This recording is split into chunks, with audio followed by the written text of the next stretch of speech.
Robert Kiyosaki की एक किताब है रिच डैड पुअर डैड। इसने ना लाखों लोगों के पैसे को देखने का नजरिया ही बदल दिया। तो चलिए सीधे इस जबरदस्त किताब के जो कोर आइडियाज हैं उन्हें 5 मिनट में आसानी से समझते हैं। देखिए, इस किताब का पूरा निचोड़ना इन दो अलग अलग सलाहों में छिपा है। एक तरफ थे पुअर डैड, कियोसाकी के खुद के पिता। वो कहते थे बेटा खूब पढ़ो ताकि एक अच्छी कंपनी में नौकरी मिल जाए। और दूसरी तरफ थे रिच डैड, उनके दोस्त के पिता, जिनका कहना था खूब पढ़ो ताकि तुम एक अच्छी कंपनी खरीद सको। सोचने का बिल्कुल ही अलग तरीका है ना, करियर और पैसे को लेकर जमीन आसमान का फर्क। और ये जो फर्क है ना, ये पैसे को लेकर उनकी बेसिक सोच में भी साफ दिखता है। पुअर डैड का मानना था कि पैसे का लालच सारी बुराइयों की जड़ है, लेकिन रिच डैड, उनका नजरिया ठीक इसके उल्टा था। वो कहते थे पैसे की कमी सारी बुराइयों की जड़ है। ये बस एक लाइन नहीं है, ये पूरी जिंदगी जीने के दो अलग अलग फलसफे हैं। तो चलिए इन दो डैड्स की इस कहानी को थोड़ा और खोल कर देखते हैं, क्योंकि ये सिर्फ दो लोग नहीं हैं, ये तो फिनेंस और लाइफ को देखने के दो बिल्कुल अलग अलग नजरिए हैं। ये फर्क उनकी रोजमर्रा की सोच में और भी क्लियर हो जाता है। पुअर डैड, जो एक एकेडमिक थे, उनके लिए सबसे जरूरी थी जॉब सिक्योरिटी, रिस्क से दूर भागते थे। जबकि रिच डैड, जो एक इन्वेस्टर थे, उनका गोल था फाइनेंशियल फ्रीडम, यानी पैसे की आज़ादी। वो रिस्क लेने से नहीं, उसे मैनेज करने में विश्वास रखते थे, और उनका पूरा फोकस बस एक चीज पर था, एसेट्स बनाना। रिच डैड की जो पूरी फिलॉसफी है ना, वो एक बहुत बड़ी प्रॉब्लम का सॉल्यूशन देती है, जिसे वो कहते हैं द रैट रेस। सुना होगा शायद। ये एक ऐसा चक्रव्यूह है जिसमें ज्यादातर मिडिल क्लास लोग और गरीब लोग पूरी जिंदगी फंसे रह जाते हैं। तो आखिर ये रैट रेस है क्या? देखिए, ये एक साइकिल है। इनकम बढ़ती है तो खर्चे भी बढ़ जाते हैं। सैलरी बढ़ी तो बड़ी गाड़ी आ गई, शायद बड़ा घर ले लिया, और उसके साथ बढ़ गए बिल्स। नतीजा क्या हुआ? पैसा जमा करने की जगह इंसान बस उन बढ़े हुए बिल्स को चुकाने के लिए और ज्यादा मेहनत करता रहता है, गोल गोल घूमता रहता है। इस साइकिल को चलाने वाली पहली चीज है डर। किस बात का डर?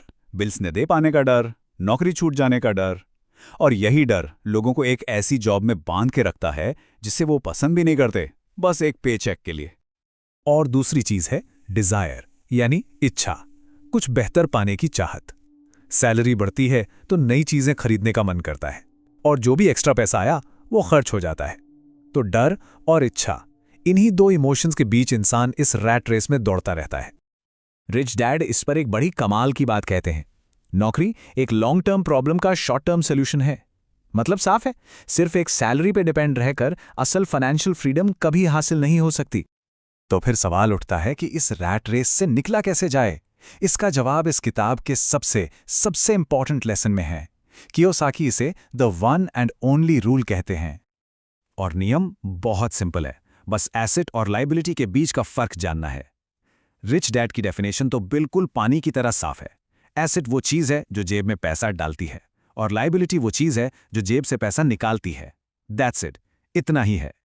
कैश फ्लो से ये बात और क्लियर हो जाती है। देखिए, गरीब लोगों के साथ क्या होता है, इनकम आती है और सीधा खर्चों में चली जाती है। फिर आते हैं मिडिल क्लास, इनकम आती है और वो उससे लायबिलिटीज खरीदते हैं, जैसे होम लोन, कार लोन।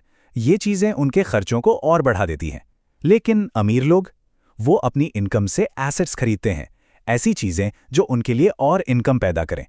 उनका पूरा का पूरा फोकस अपने एसेट कॉलम को बड़ा करने पर होता है। तो इस लॉजिक से एक बड़ा इंटरेस्टिंग सवाल सामने आता है, जिस घर में कोई रहता है वो घर एक एसेट है या लायबिलिटी?